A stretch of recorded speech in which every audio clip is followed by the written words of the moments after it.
السلام علیکم ورحمۃ اللہ وبرکاتہ۔ اعوذ باللہ من الشیطان الرجیم، بسم اللہ الرحمن الرحیم۔ میرے قابل احترام سامعین اور سامعات، جیسا کہ آپ لوگ جانتے ہیں کہ ہم قرآن مجید میں مذکور انبیاء علیہم الصلاۃ والسلام کی دعاؤں پر بات کر رہے ہیں۔ اس سے پہلے ہم آدم علیہ السلام اور ابراہیم علیہ السلام، ہود علیہ السلام، نوح علیہ السلام کی دعاؤں پر ہم بات کر چکے ہیں۔ آج ہم بات کریں گے قرآن مجید میں موجود ایک باپ اور بیٹے کی نسبت سے وہ چند دعائیں جو آج بھی بلکہ قیامت تک ہر باپ کے لیے اور ہر بیٹے کے لیے اس میں بہت کچھ موجود ہے۔ میری مراد یعقوب علیہ السلام سے ہے، جو ابراہیم علیہ السلام کے پوتے ہیں۔ یعقوب علیہ السلام کی 12 اولاد، 12 بیٹے تھے۔ ان میں سے ایک بیٹا یوسف علیہ السلام۔ یوسف علیہ السلام کو بھائی دھوکے سے لے کر جاتے ہیں، کنویں میں پھینک دیتے ہیں، جھوٹ موٹ کا خون لگا کر باپ کو آ کر بتاتے ہیں جی کہ اس کو بھیڑیا کھا گیا ہے، ٹھیک ہے۔ اس موقع پر بھی ابراہیم علیہ السلام کیا کہتے ہیں؟ فصبر جمیل۔ بھائی کوئی شور و غل نہیں کیا، کوئی واویلا نہیں مچایا، کوئی ہائے وائے نہیں کی، لیکن کیا کیا؟ صرف فصبر جمیل۔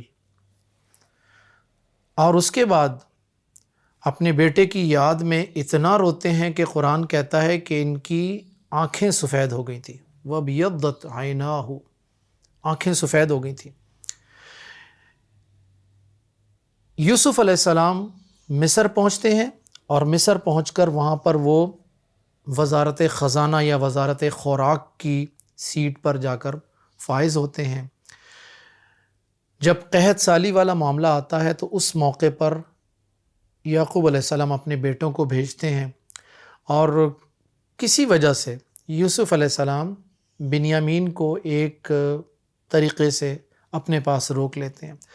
جب وہ بھائی سارے واپس پہنچتے ہیں یعقوب علیہ السلام کے پاس، تو یعقوب علیہ السلام جو آلریڈی یوسف علیہ السلام کی تکلیف میں، دکھ میں اور صدمے میں ہیں، جب وہ دیکھتے ہیں کہ ان کا دوسرا بیٹا بنیامین وہ بھی واپس نہیں آیا، تو اس موقع پر یعقوب علیہ السلام سے یہ جو دعا ملتی ہے، بڑی کمال کی دعا ہے۔ کہتے ہیں کہ انما اشکو بثی وحزنی الی اللہ۔ معلوم ہوا کہ ایک باپ اپنی تکلیف کا اظہار کیسے کر رہا ہے، یہ بات سمجھنے کی ضرورت ہے۔ اسی تکلیف کے اظہار میں یعقوب علیہ السلام نے اپنا عقیدہ بھی بیان کر دیا۔ یہ اپنی دکھ اور تکلیف کو مخلوق کے سامنے بیان نہیں کر رہے، انسانوں کے سامنے بیان نہیں کر رہے۔ یا انہوں نے اپنے دادا ابراہیم علیہ السلام، جو کہ امام الموحدین ہیں، امام الانبیاء ہیں، کہ ان کے بعد تمام انبیاء ان کی اولاد میں آئے، نہ ان کو واسطہ بنایا، نہ ان کو وسیلہ بنایا، بلکہ براہ راست اپنی تکلیف کا، اپنے دکھ کا، جیسا کہ کہا بثی و حزنی۔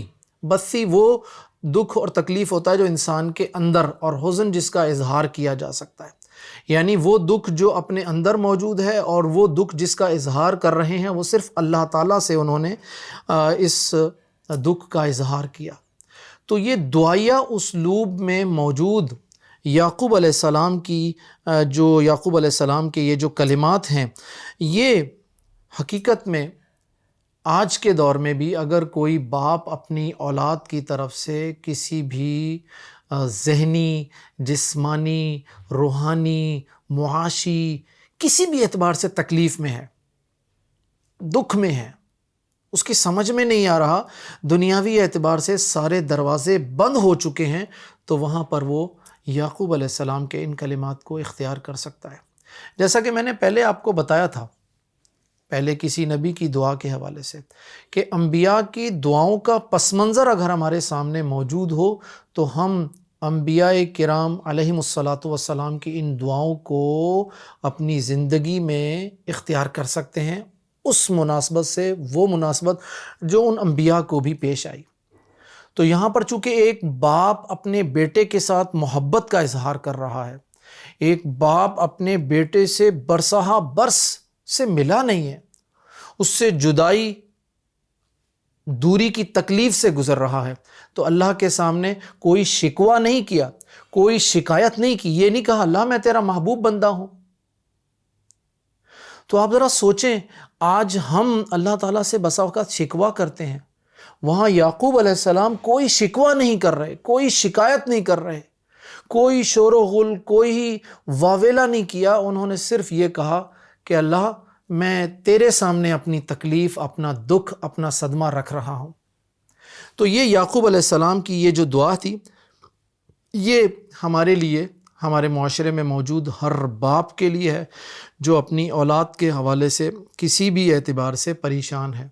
بلکہ میں اگر یہ کہوں کہ ہمارے معاشرے میں ایک بڑی تکلیف دہ کیفیت ہوتی ہے کہ ہمارے معاشرے کے وہ والدین جو اپنی بیٹیوں کی طرف سے پریشان ہوتے ہیں، پھول جیسی بیٹیاں، اور جب ان کو ان کا نکاح کرتے ہیں، ان کو رخصت کرتے ہیں، تو اس کے بعد پھر بہت سارے ایسے معاملات آتے ہیں جہاں ماں اور باپ ایسی ہی تکلیف سے گزرتے ہیں جیسا کہ یعقوب علیہ السلام سے گزرے تھے۔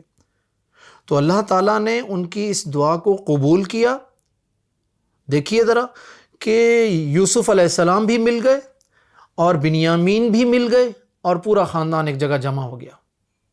کیا خوبصورت اظہار ہے۔ تو میں اپنے معاشرے کے والدین کو یہ بات کہوں گا کہ بھائی آپ اپنے دکھ کا اور تکلیف کا اظہار اللہ کے سامنے کریں۔